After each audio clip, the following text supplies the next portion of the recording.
Hello everybody, it's Serafina and I'm here with your daily tarot insight. So before we begin, I would like to call upon the spirit of the universe that loves us unconditionally. I would like to call upon the spirits of this land, of this island, and of this ocean, and I thank them for holding a space and for their ancient wisdom. And I would like to call upon my guides, archangels, ancestors, and my higher self, and I thank them for their presence and guidance with this collective reading. Okay, so lately my videos have been getting a bit longer because I'm weaving more information into them. So they've been approximately like 20 minutes. So what I've been considering doing is making them a little bit shorter, like that they're a little bit more digestible, and also so that you can maybe view them on a daily basis, because I know that not all of you have 20 to 30 minutes to watch a video every single day. So let's see how that goes. Speaking of that, Saturn is now retrograde. It went retrograde on Saturday. Saturn is all about the material realm, right? Because before, Saturn was the last planet that we knew of before the telescope was invented. So Saturn represented everything that had to do with the grounding of all these planetary energies. So it's very practical. It likes boundaries. It likes structure. It likes being able to stick to things. It likes discipline.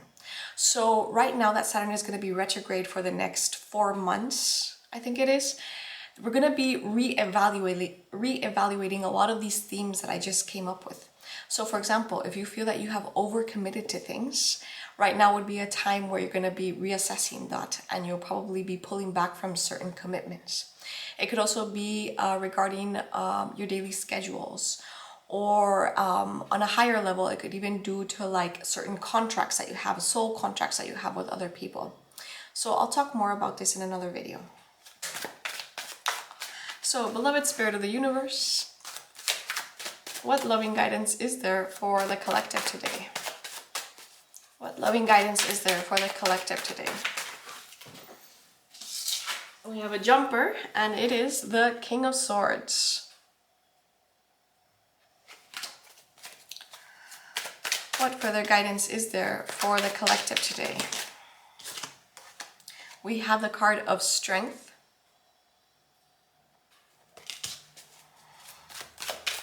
What further guidance is there for the collective today?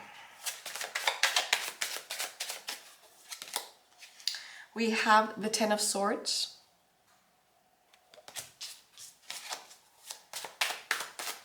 What further guidance is there for the collective today? Whoa. We have the Five of Coins. What further guidance is there for the collective today? We have the Queen of Coins, which is the Queen of Pentacles. Okay, so I think that today is a lot about self-care. Self-care and being able to discern something. I do see a little bit of some difficult emotions going on there with the Ten of Swords and the Five of Coins. Let's pick an oracle card. What further guidance is there for the collective today?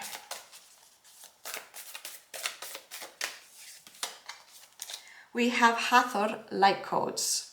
Light immersion, full system upgrade, power recall. So for those of you who don't know, Hathor was the cow goddess in ancient Egypt. She was considered like a heavenly mother, basically, you know, because cows were really related to nurturing. And there were various temples in her honor. And so Isis was considered more like the mother of magic, let's say, and this was more like the nurturing mother. So beautiful. Light immersion, full system upgrade, power recall. Okay, let's pick another oracle card. What further guidance is there for the collective today? We have balanced spirituality and practicality. Full moon in Pisces. So Piscean energy, very watery. Okay, so we're starting off with the King of Swords. Right off the bat, I'm feeling like there is a decision that's having to be made. And I feel that whatever this decision is, it has to do with the Queen of Pentacles energy. The Queen of Pentacles is very abundant. She's also very motherly. We could relate Hathor to the Queen of Pentacles, but ultimately she is very good at taking care of her body, of nurturing herself, and she comes from a past that has been barren, a past that was not very fertile. You could also relate her a little bit to Demeter, right? And so what I feel that she is coming to tell us is that we are going through a little bit of an ending of a cycle because the Ten of Swords is here. The Ten of Swords tells us that, and look, literally somebody is drowning there and there are these like harpoons that are going towards them.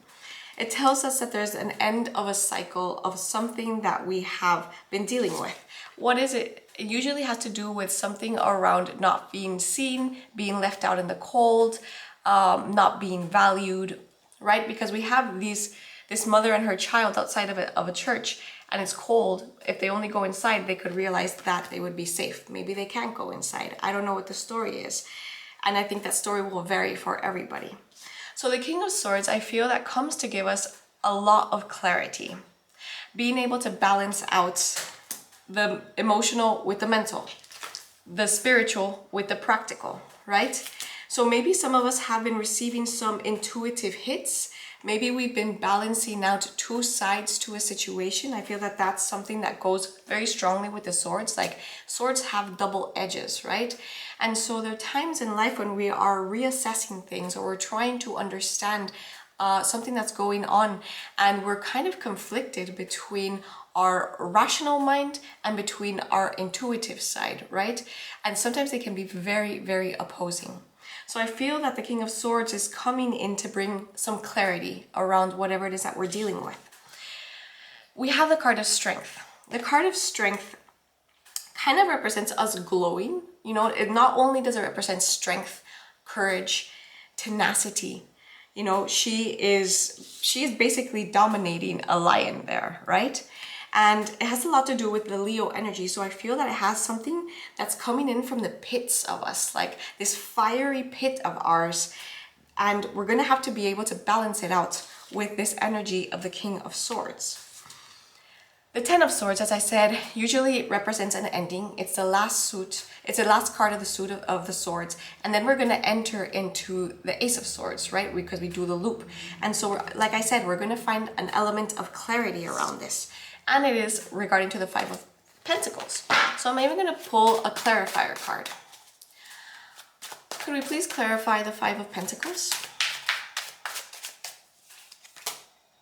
We have the card of the Hanged Man. And so I feel that it is something that we're having to sacrifice, something that we've been patient, something that we've been waiting on for some time right now. They're not telling me exactly what it's related to, so I think it just varies, you know, to every person. But whatever it is, we've been patient and we've been waiting, and there's even been flowers growing around us. We've been trying to understand something from a different perspective, like I was mentioning before, this double blade of the sword. And it's kind of leaving us in a space of unknown. Maybe it's not so much the abandonment, but it's more of just like leaving us in the dark. And the only solution to this, if we can't find this clarity yet, we can still go inside and find clarity within. This is what the Queen of Coins is coming to tell us, that we can nurture ourselves from the bottom up and we don't need to be able to have all these answers from the outside. So I want to read from this card of Hathor.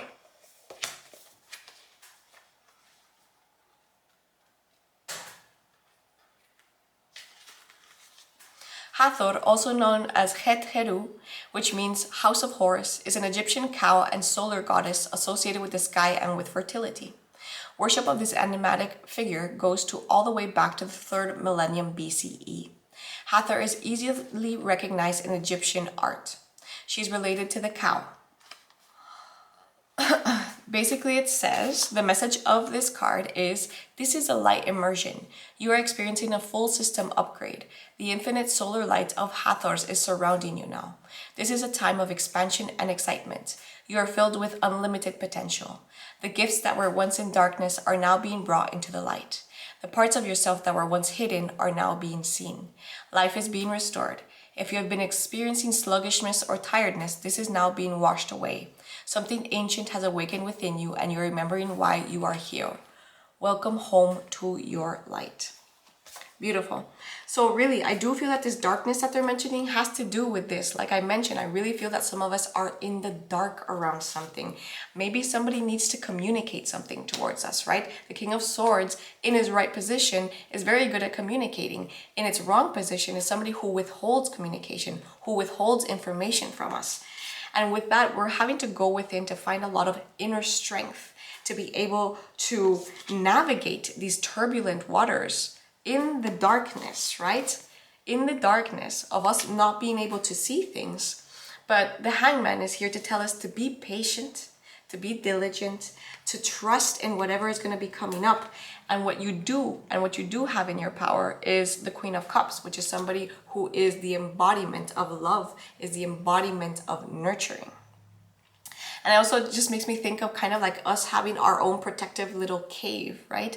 Sometimes it's scary to go into a cave, but if you think about it, lots of philosophers, yogis, and even stories, like the archetype of the cave is one of going into this element of darkness to be able to find the illumination, to be able to find the answers. So I'm even seeing us kind of like going into this like little bit of a retreat, to be able to balance out our spiritual and material and practical, to be able to balance the spiritual and practical sides of ourselves, to be able to merge them and then from there continue forward.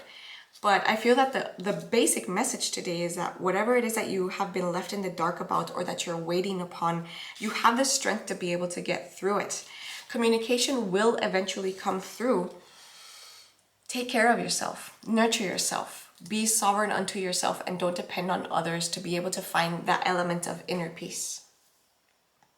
To finish, I would like to pick from Kalima Oracle. Beloved Kalima, what loving guidance is there for the collective today? What loving guidance is there for the collective today? We have Guna Tantrika, number 5.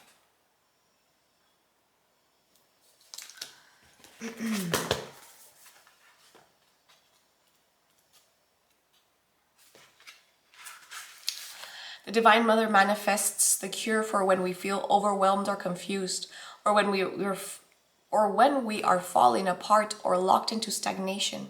She is a superior medicine. Even when we may not be sure what is needed to bring ourselves back into balance, she holds the answers. Tune into your heart and there you will find her sacred perception. Trust your inner guiding senses of what to do or to do next, or not to do next. Trust that a better order is being established.